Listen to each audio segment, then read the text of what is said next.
Hi, Shonali. Very nice to be talking to you again after our panel just now. And this gives us a chance to talk about some of your recent research. You've recently published an analysis and framework for climate justice. What engagement are you expecting to see from this, and what are you hoping to see as a transformation and impact of it? Yeah, thanks, Mira.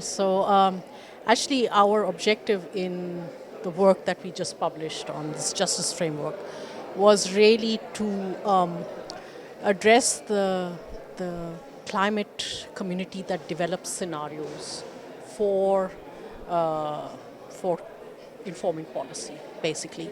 And there has been quite some critique in recent times about the fact that many of these scenarios that are very important and underpin a lot of the policy that we see today don't adequately reflect justice and equity considerations. And so this was really an effort to try to get at a framework to firstly explain and communicate the language, right? So it was underpinned, of course, by philosophical considerations, but really to explain what are different forms of justice and how do we go about considering them. But then also more broadly to really think about how justice can be better incorporated in these scenarios as we move forward. So that was the main purpose of that work. And we're hoping that actually we will have a lot of engagement by those who develop the scenarios to really take this on board, to make their assumptions and implicit considerations more explicit, and then to better incorporate some of these justice elements explicitly in the scenarios. Thank you. Moving from that more theoretical space to what you've seen in practice, because you've done a lot of work with agencies and organizations around the world, everything from energy access in rural contexts to sustainable city development. What are some of the practices that you've seen that are shared and that should be learned across contexts and then paired with that framework that you've just put out?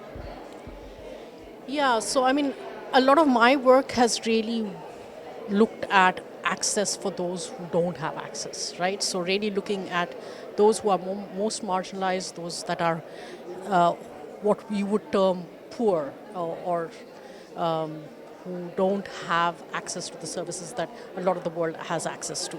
And so, I mean, the first thing is, of course, understanding the context in which they are and understanding their needs. And then, of course, designing frameworks and policies that really allow for justice in terms of access to these services. Because we take our lights and our air conditioning and our heating and our public transport for granted, but a lot of the world still doesn't have this, right? So really thinking in terms of sufficientarianism and basically really providing that minimum floor, not just for getting people out of poverty, but for giving them a decent life, right? So that's really been the focus of a lot of my work. And here, there has been, of course, a lot of effort, even with the Sustainable Development Goals, to really put in place these aspirational targets for 2030, but we know we're not on track for that, right? And so it's basically really accelerating that, getting more investment flowing in areas where you don't necessarily get that, and making that achievable. You call on those working in climate justice to question their underlying assumptions in what they do. For example, assuming a utilitarian approach to what they do, or assuming that the most utilitarian context is one in which your economic costs are the lowest.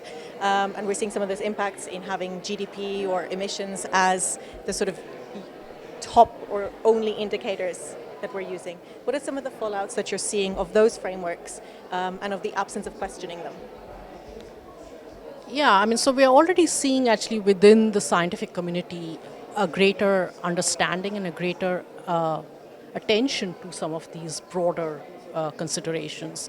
And so we have seen within the scientific community the development of sustainable development pathways, right? So in other words, not taking only emissions as the only goal or long-term goal, of course that being a very primary long-term goal, but then in the short term doing that by also achieving the sustainable development. So I think more and more one needs to be looking at these these scenarios where you're designing development and climate objectives simultaneously, right? And we are seeing that happening, but of course a lot more of that needs to be happening. To follow up on that, where are those bridges that you see? You referred a lot to the scientific community and how it's shifting there. In your experience, where have you best seen those bridges being built to where that's then enacted in the creation of those policies? You've spoken about mainstreaming these systems in the development of policies. Do you have any best practices or contexts that you've seen it working in very well?